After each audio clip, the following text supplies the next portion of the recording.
All right, Buffs Nation. Man, I apologize. It is my fault that we are tardy. Totally my fault, but thankful to everybody who tunes into this, whether it is live or on the replay. Be sure to hit that like.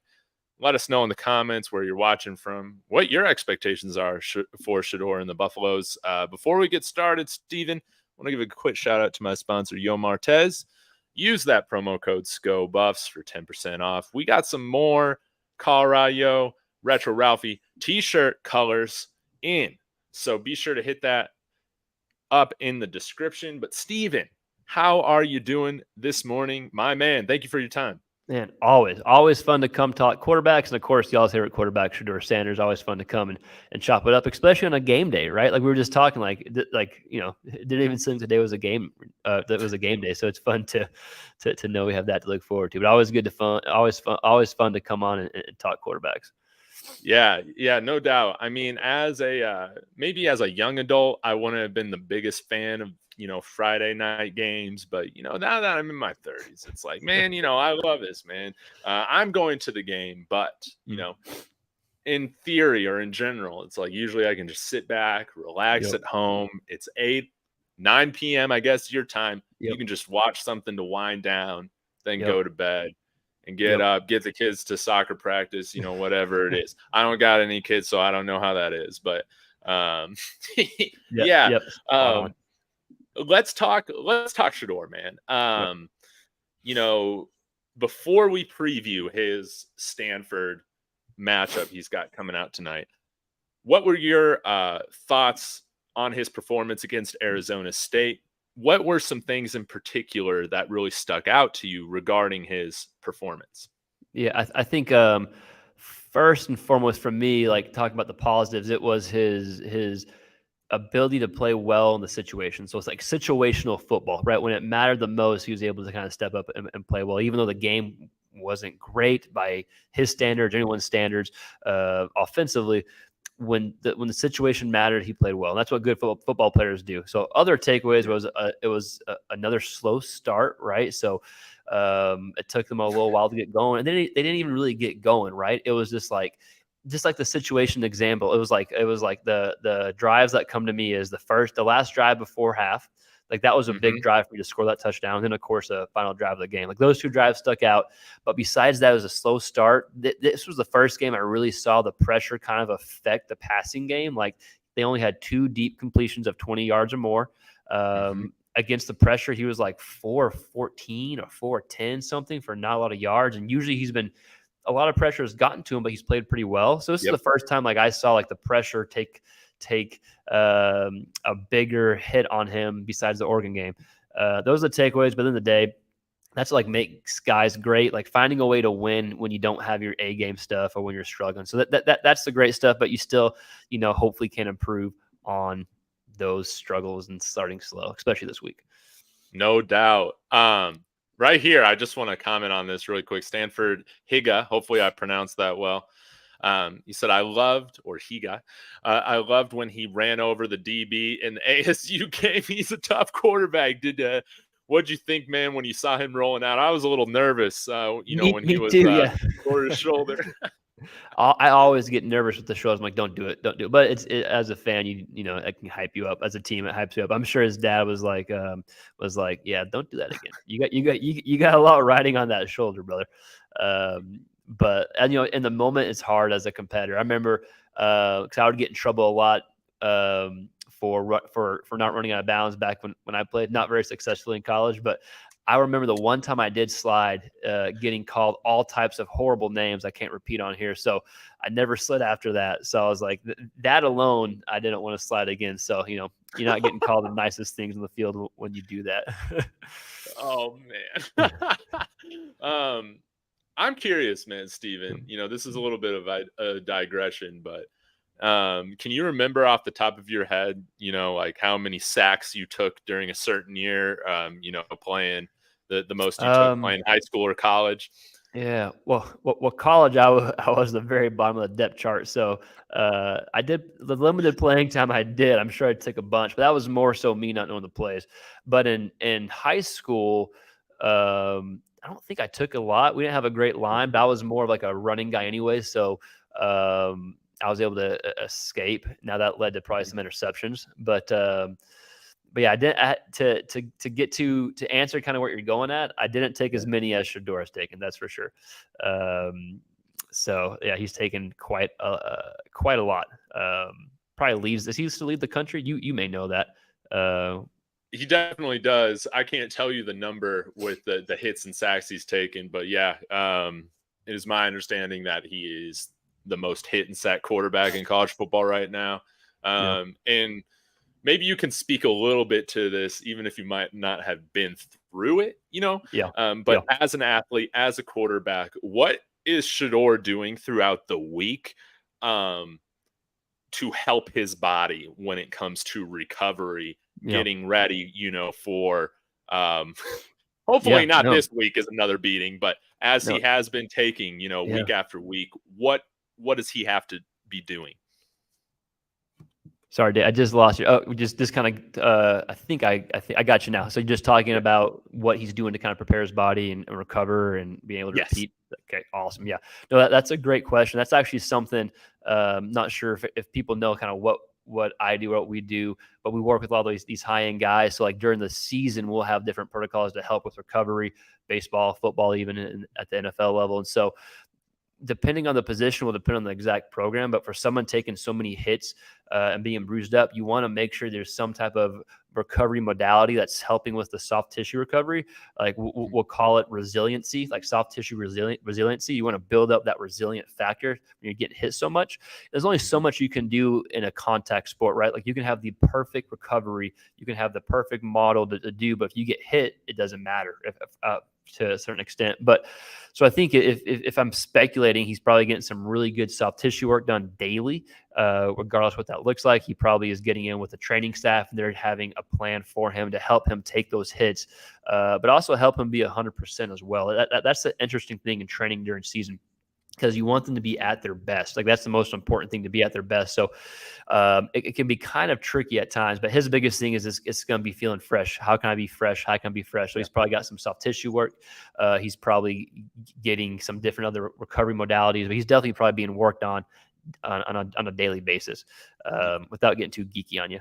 Yeah. Well, I want to dive into that just a little bit more. Okay. Now, I assume that, of course, he's probably getting ice baths and, ice in his arm, different things like that. Like you said, soft tissue work, some massages or, stuff like that is throughout the week is stretching or any sort, honestly, of like, is there any light weight training that's going on also throughout the week to just kind of help those muscles strengthen up again? What else specifically types of things do you do with athletes?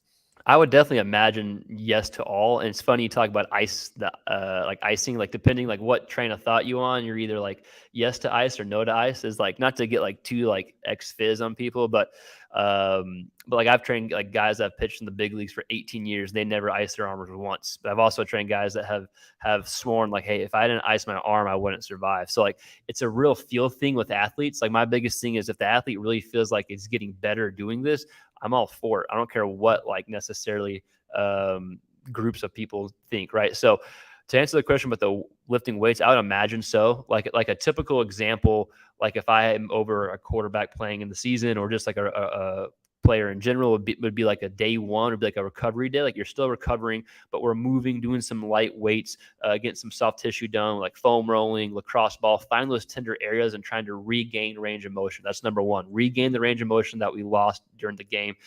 So for Shedeur, he's getting hit, but he's also throwing, right? So he has to regain that range of motion upper body wise. The second day would probably be a more like that's when you're going to touch some heavier weights. Again, you probably don't want to make yourself too sore, blur yourself up too much, but you're probably touching some heavier weights, a strength day. That's going to be my number 2 day, my second workout of the week. We're touching some weights. My third workout of the week is going to be more power in nature, maybe 48 hours out from the actual game. We're doing some plyos. We're probably doing some lightweight stuff. We're doing some plyos, some different bounds. I'm really trying to like stimulate the energy system that I'm going to be playing in a football game. In Shedeur's case, throwing a football, running football. So the better you can be within the energy system you play at, the more efficient you are. So if you can constantly train within that energy system, then it's going to be more natural to use that energy system when you actually play. So just to kind of wrap that up, a day one would be really recovery focused. A day two would be strength-ish focused. A day three would be power focused, 48-ish hours out from the game or so. And that's done with pitchers. I've done that with NFL guys. A lot depends on the schedule, but that's like as broad and detailed as kind of we'll get. But I hope that's not too confusing. No, this is super insightful, because I've always wondered kind of like what the day to day is in terms of just hours that you're putting in. So, Yeah. um, is it pretty comparable for like however many hours you're on the field? You're on the field probably practicing for a couple hours each day or so. Are you doing like another couple hours in the facility, recovering, strength training, and all that every Yeah. day in preparation for game day? Yeah, definitely can be. Like obviously, like part of the freshmen or people redshirting, they'll have a group of guys that aren't playing. Like they're like still getting after it in the weight room. It's probably not the same requirement that like the starters are having to go to. But you still probably have required sessions. It just probably looks a lot different. The volume's going to be lower. The frequency is probably going to be lower. Even if the intensity is the same, it's not as much stress. But I would probably say like being a quarterback, like you want to make sure you have that range of motion rotationally, because it's a big rotational component, and that your Yeah. shoulder's healthy too. And then depending like where he's sore and where he's getting hit on, that's where he's probably getting like the direct tissue work to hopefully minimize any negative effects that can come with getting hit so much. Yeah. One more question before we get into the X's and O's, Stephen. Yeah. You got my mind wondering about diet. Yeah. What should these quarterbacks be eating as they recover and prepare for the next game day? Is it a Yeah. lot of bananas and protein? What else? Right. So that's a great question. I actually just had a guy I was assessing this morning. We are talking about the nutritional component to the off season. If any quarterbacks are watching, we got like the best sports nutritionists that we send guys to, and he makes a great plan. I doubt anyone is, but Shedeur, if you're watching, we got someone. But that's a great question. So there's foods that are going to help decrease muscular soreness. They're going to help give ligaments and tendons strength and the nutrients they need. So you want to find those type of foods. And I'm not going to be an expert in that. That's why we have someone that's really good. But typically, for an example, tart cherry juice is known and shown from a research standpoint to reduce inflammation. So if someone is having like some hammy issues or something, like an example of would be like tart cherry juice, like after every workout, in hopes that reduces some inflammation. So diet's can play a huge role in it. Like we really think diet, along with a proper training program and having like the proper structure, can really, really help reduce soft tissue injuries. Probably not going to do much, if you're getting a helmet to your chest or something. But as far as like the soft tissue where it goes, yeah, that diet plays a huge role in that. But at the same time, like I've trained guys who are like, yo, Steve, I'm not eating anything. I'm drinking a Sprite before the game, and they go and ball out. And they're making millions of dollars, or guys who are Candy. eating like, yeah. I think Andre Ware, the former U of H Heisman winner and NFL quarterback, I think I could be wrong, so don't quote me, but I think he would like eat like McDonald's, like a Big Mac before every game. So everyone's different. Like some of those elite athletes, it doesn't matter what they do or eat. Like they are made to be really elite. But most everyone else, the nutrition component can play a really big role in health. Yeah, not all of us are, Chad Johnson. I remember him Exactly. on not First Take, Hard Knocks. Yep. Years and years ago. He would be talking about McDonald's, how I love McDonald's, all that. Yes. But some of us just aren't blessed with that kind of athleticism, obviously. But yeah, I wonder if Shedeur's on that TB12 diet type of thing. I can't remember if Tom Brady, if he eats the strawberry ice cream or avoids the strawberry I can't remember, but good point. Yeah, I would imagine he's paying very specific attention to what he has in his body. Yeah. I'm gonna have to check out that tart cherry juice with my inflammation. Yeah. With my minor training that I do. But let's go ahead and get into this matchup, Stephen. Yeah. There are a couple of substitutions that we're seeing on the offensive line. This is rumored, but I think it's going to be happening based off of what coaches has said on some of our behind the scenes YouTube channels. Isaiah Jada, I think he was a Snow College guy. I think he was JUCO. I could be wrong. Kareem Harden's also JUCO. He's a guy that was recruited very highly by a lot of schools, Oklahoma being one of them. Looking like we might have some substitutions made on the offensive line. I think Coach Prime was done with the performance after the harsh words he had to say last week. So right now, going up against Stanford, we cannot, even though they got one win, we cannot take this matchup for granted. Because again, like they're going to come in there and give us their best performance of the year. Probably that seems like what we're getting from everybody right now. What to you are the keys for Shedeur and the offense to have success this evening? Yeah, I'll not to sound like a broken record, but I'll kind of say the same thing we talked about last week. It seems like a same story, different opponent, different team. And that's finding ways to avoid pressure, finding ways to minimize pressure. How do we go about that? Well, of course, ball out quick, hopefully get the running game going, and then using Shedeur's legs. I don't think he ran as much against Arizona State as he did in the game in the game prior against USC. Whenever the pressure wasn't as bad, the run game got going. So I think utilizing his legs some, and it doesn't have to be often, but I think maybe doing it early just so it poses a threat to the defense and it gives them something else to think about.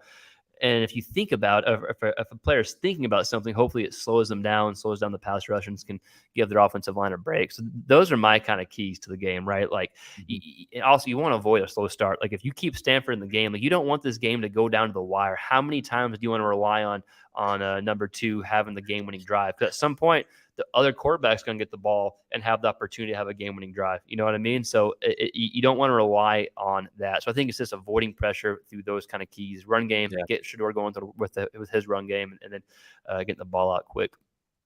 Yeah, most definitely. And this is something that we've talked about a little bit on my channel with some other guests. And as a quarterback, as a former quarterback, I wonder your opinion on this. Some people have brought up the idea to help the run game. Maybe integrating some pistol formation runs. What are your thoughts on the pistol formation as opposed to running out of the shotgun formation? What are the kind of advantages and disadvantages of running out of a set like that? Yeah, I think you may not have like any like tips or clues as far as like if it's going to be a counter or as far as like if he's going to try to stretch the field. Like if he's behind the back, or if the back is behind the quarterback, essentially, then like how the running back lines up may be different. Now you have like running backs that line up to the side of the quarterback. Sometimes you're taught to be even, taught to be half step back, depending on if it's a counter. If you have to like let you have to be patient to create room for something to happen. I don't know if I put a ton of stock in if it really matters, to be completely honest. I think it's more of just like the offensive line finding a way to get down. I think it's more of like getting defenders out of position. So sure, maybe it could get defenders out of position from the pistol, but I really don't know if it makes that big of a difference, to be honest. It could, but from my perspective and just my thought process in general, I would probably work on maybe some more like window dressing type stuff, maybe some more getting emotions, just getting confused, trying to get the defense confused pre-snap, like getting some actual movement going on as opposed to where the running back lines up. Because when the running back lines up, like a lot of times their key really isn't even the running back. Like they're keying on what the offensive line's doing, and from there they kind of know which way things are going. So I think more window dressing from receivers, from tight ends, if they're in there, like getting more movement going on, would probably be my next step as opposed to where the running back lines up. I could be wrong. That's just kind of the thoughts with that. Well, I appreciate it. Sorry, D-Time's comment was making me laugh. Bro, I'm trying to support you and not get fired. Hey, man, if we can help your workday go a little bit more, smoothly, become a little bit more enjoyable, it is our joy. So always appreciate that. And I agree with you, Steven. We've seen a little bit more motion, I feel like, in the offense, pre-snap motion the last couple weeks. But again, I feel like there's a lot of advantages, doing that consistently, getting some matchups that are more favorable. I think with the athletes that we have, especially now that we have Travis Hunter coming back, which should be a huge boost to the offense, as well as on third down, Shedeur has just an insane chemistry with Travis Hunter. And he was huge for us on third down in the games in which he was playing. So to get him back, I think you'll see the third down average or percentage improve this week. But I'm also curious. Sorry, Yeah. didn't take my Adderall today. My mind is going everywhere.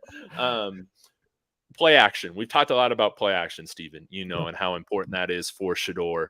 He has so much success off of play action. And a lot of what we've seen has been like, hey, some different read option or maybe some RPO stuff, some play action fakes, out of the shotgun. Is there much of a difference for you when you're back there?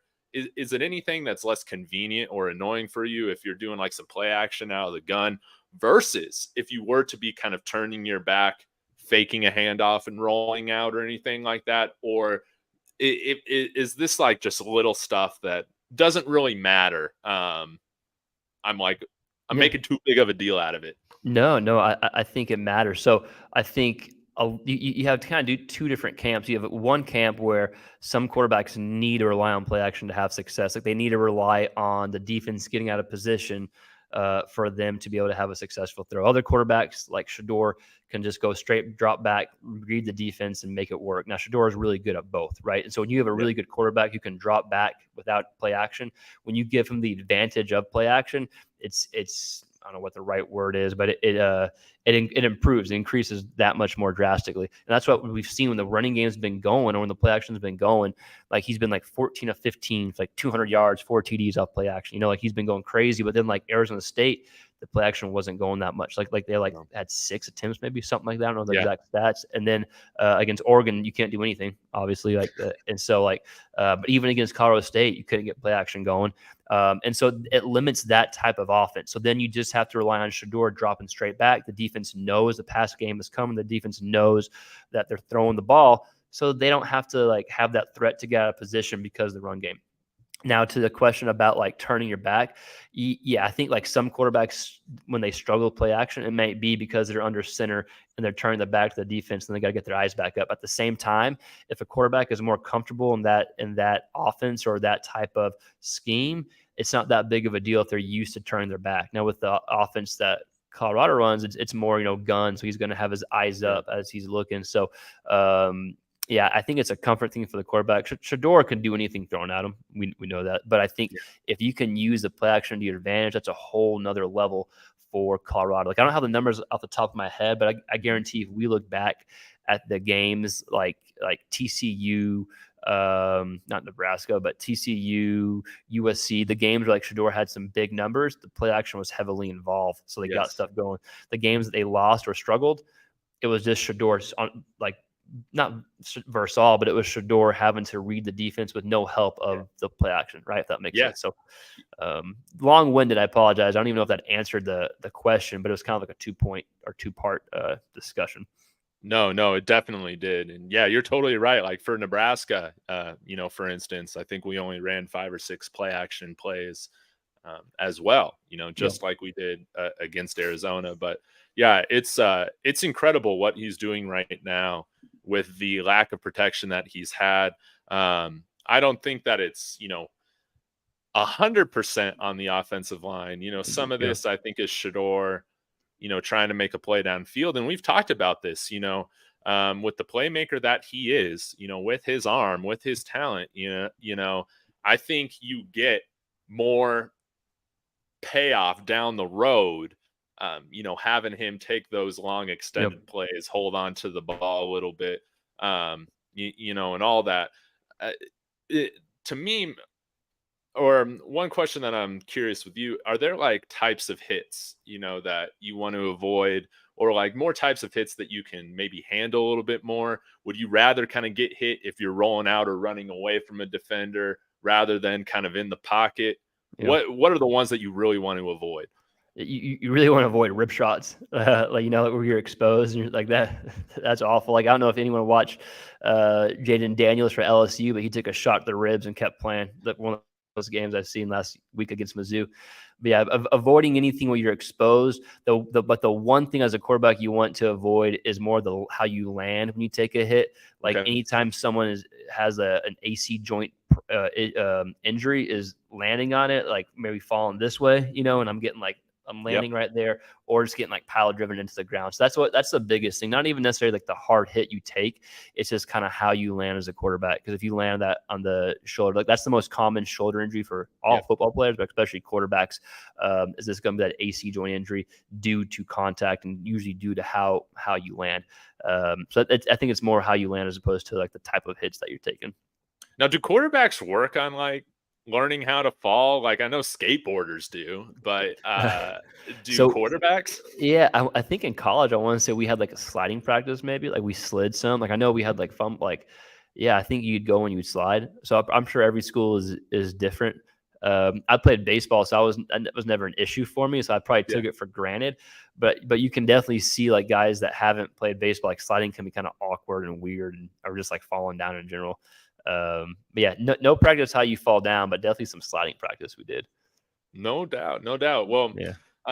yeah, it's going to be interesting to see how CU hopefully, attacks this Stanford defense really well. I'm hoping that the substitutions on the offensive line will be, really helpful. Again, I feel like right now it can't get any worse. So why not try some new things, right? I Um, I agree. but any last thoughts on this matchup right now, Steven? Or do you want to talk about a few other quarterback duels in college football that you're looking forward to watching this weekend? Yeah, definitely want to get into a few of the quarterbacks. Last thought is it just avoid the slow start and like don't take Stanford for granted, right? Like I mean Yes. that those are the biggest things. That's like a more of a team thing than Shedeur thing, but Mhm. you'd probably agree with that statement, I imagine. Yes. Yeah. No doubt. Awesome. Yeah, dude. So I think real quick, some of the biggest matchups, my favorite matchup coming up right now this weekend, and probably the same for you besides Shedeur is going to be Bo Nix and Michael Penix, of course, right? Yep. And you got like two totally different offenses here, which I think is interesting for Oregon and for Washington. Like Oregon gets that ball out so quick. Like I think half of his completions are 54 completions of his 105 completions for Bo Nix are behind, are throwing 9 yards or less. Wow. Yes, he only has 23 completions thrown more than 10 yards in the air, compared to Michael Penix has 20 completions of 20 yards or more in the air, like tied for number one in the nation. So like Washington is trying to push the ball deep, like they do it often. Where Bo Nix and Oregon, like they haven't really needed to. I mean, you know this from experience, right? The ball out is so quick, the screens, receivers in play, and then if the DBs creep in, they can take their shots. Like Nix has been really accurate pushing the ball downfield. He just hasn't needed to. And the offensive line for Oregon's been freaking awesome. Yes. That like I think I have this crazy stat somewhere if I can look at it, but something like 8% of his dropbacks is he's under pressure. Yeah, 8% of Bo Nix's dropbacks is he's under pressure, compared to Oh. Shedeur's is like pushing 40, like 35 or something, just for example. Yeah, and Michael Penix, his offensive line is really good too. He holds on the ball longer because it's longer developing plays, but his is like 16%, 17% of his dropbacks is under pressure. But I think it's going to be a good game. I think for both teams, it's just run the offense you've been running. I think Oregon is probably going to try to take away the deep shot to see if Washington can make those passes. And then I think Washington's probably going to want to try to take away those short screens and try to force Nix to beat them deep. Kind of like the exact opposite. Super excited for. I know you're pumped to watch it too in the Pac-12, but Pac-12 quarterbacks, man, leading the way Yeah, right now. Yeah. that's right. Another matchup that I'm sure you got on your radar. Man, rough game for Notre Dame last week. Now they're taking on USC. What the heck's going on with Sam Hartman, man? I didn't have a chance to really watch that game they Yeah. had against Louisville, but Yeah. seems like the offensive coordinator. I mean, when you turn the ball over 5 times, you're going to get a lot of criticism. Yep. Right now, kind of what are your keys to success? Yeah. For those quarterbacks, Caleb Williams and Sam Hartman. Yeah. Well, lucky for Hartman, he's going up against USC's defense, so that's a positive. So he should be able to get going a little bit better. They face Ohio State's defense, which is stout. Duke's defense is pretty stout, and Louisville showed to be pretty tough. So they've had some tough defenses.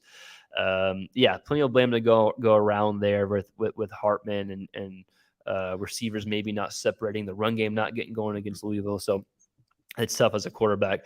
I like Sam. He's played tough. But yeah, I think they should be able to score points against USC. And then Caleb Williams, like Caleb does Caleb stuff every week. So it's just, you're just like numb to it almost. It's like, oh, okay, he had 5 touchdowns again and a crazy pass behind his head that, yeah, so the defense from Notre Dame should slow down USC's offense, though. Like, it shouldn't be like the 40, 50-point game. Like Notre Dame's defense is pretty legit. Yeah. So should be a really close game. Probably not as high scoring as USC is used to, but probably not as low scoring as Notre Dame is used to either. Right on. Well, yeah, hopefully it's a competitive game. And man, I'm hoping USC or Caleb Williams, he ends up being the quarterback here in Denver because he's already used to a terrible offensive line. So, he's going to fit in perfectly, man. I'm sorry for you. Yeah. That's rough, man. That's rough. Yeah.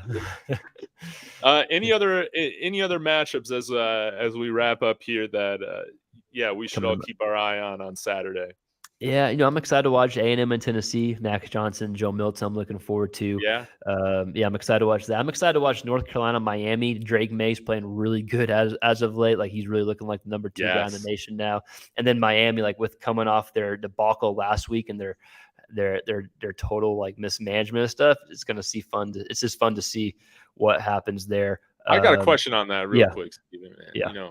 Again, because you played football, I didn't. When your coach does a boneheaded thing like that, man, and doesn't kneel the ball, like, is it pretty easy to just move on, to the next week or whatever? Or like, is this kind of something that can kind of like stick around with the team and, cause distrust and splintering between players and staff? I mean, what are your thoughts? Yeah, I definitely think the second point you made, I definitely think at the very least it's in their head, right or wrong, because the media has talked about it every single second. And of course, they're on Twitter and they're on Instagram and all that stuff. And so they're thinking more and more about it. So yeah, I would say it probably plays a role. I got a story to share off air. We got to keep between us about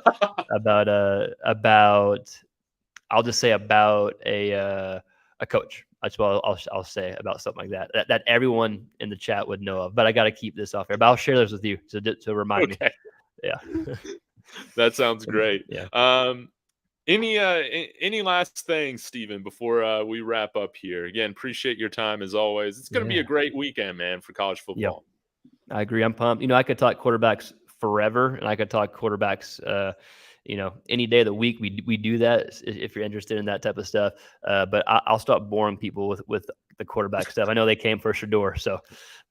Nah, man, this is great. Looking forward to what you have to say after Shedeur's performance and hopefully getting another victory going into the bye week. Appreciate your time as always, Steven. For my viewers that are watching on my channel, go in the description of my video, subscribe to Steven in the QB Spotlight. You're going to learn a ton. You're going to learn a ton about what is going through the quarterbacks' minds. He breaks down all the quarterbacks in college football, not just Shedeur. But Steven, where can we find you, and what can we be expecting to see from you on your YouTube channel here in the near future? Yeah, just over at QB Spotlight on YouTube. I think it's the exact same on Twitter. I'm not as great as I'm horrible like knowing the exact same, but yeah, I think QB Spotlight. And then we do several live shows throughout the week. So we'll do some recaps, we'll do some film breakdowns, we'll do some previews too. But we try to dive into it at a little, like a deep level to understand like a little bit more what's going on. So yeah, we put out videos throughout the week. So come hang. And then this is my favorite one though that we do with you on a weekly basis. So let's go. Definitely one of my favorites too. It's always a good time, man, having you on. So, Steven, appreciate it. Again, I want to give a shout out to everybody, man, that came in. Put his YouTube channel. I must have forgot to save it. I'm sorry. I'll do that. I'll do that right after this video, y'all. I'm sorry, but it's just QB Spotlight. You can search it too. But the man above, Shiny Keen, Kurt Goldman, D Time, Sir Ken, Hawkins. Yo, Crayo, everybody that was in the chat, thank you so much. We will see you all later. And as always, everybody, let's go Buffs. Yep.